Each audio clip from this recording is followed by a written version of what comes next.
Hello guys hello guys আমি আজকে দেখাবো পনিরের ভাপা কিভাবে করতে হয়। এই দেখো, টুকরো টুকরো করে আমি পনির কেটে নিয়েছি। এর মধ্যে দুটো কাঁচা লঙ্কা দিয়েছি। এই যে, হ্যাঁ, এখন আমি কি কি দিচ্ছি দেখো।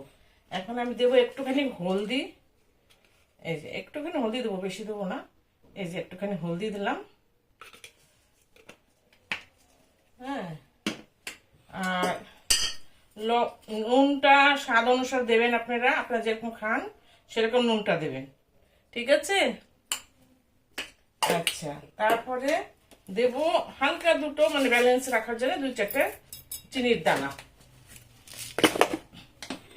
আচ্ছা, তারপরে দেব এই যে পোস্ত আর সর্ষ। আমি এই যে বেটে রেখেছি, এই যে একটু মিক্সিতে ঘুরিয়ে রেখেছি আর কি। এই যে এখন ওইটা আমি দেবো।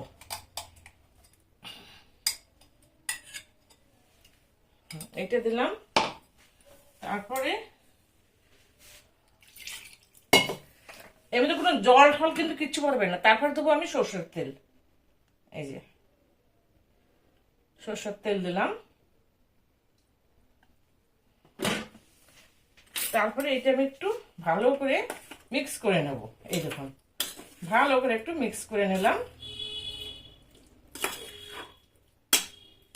এই যে মিক্স করে, ব্যাস আমার মিক্স করা হয়ে গেল। হ্যাঁ, এখন আমি এটার মধ্যে একটু গরম জল দেব। মানে ভাপে, তো এটা ভাপে আমি তৈরি করবো আর কি। এই দেখুন, এই যে গরম জল দিলাম। এখন আমি এটা গ্যাসটা চালিয়ে দেবো। এই যে গ্যাসটা চালিয়ে দিচ্ছি। খুব কম হিটে রাখবেন, বেশি হিটে রাখবেন না কিন্তু। এই যে 10 মিনিট আমি এটাকে একটু ভাপে রাখবো। বাটিটা ঢাকা দিয়ে আমি 10 মিনিট ভাপে রাখবো।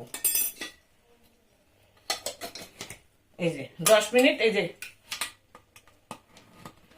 দেখুন, আমার সব মিক্স করা হয়ে গেছে। এই যে, হ্যাঁ, এখন আমি ভাপে রাখবো। এই যে ঢাকা দিয়ে দিলাম। এই যে জলের মধ্যে আমি এখন দিয়ে দিলাম। হ্যাঁ, এটা জলের মধ্যে দিয়ে দিলাম। 10 মিনিট এটা একটু ভাপে থাকবে।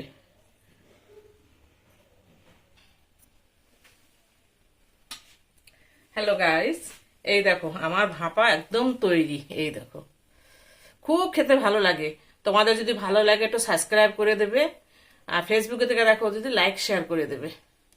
এই দেখো পনির ভাপা, খুব খেতে একদম খুব টেস্ট হয়।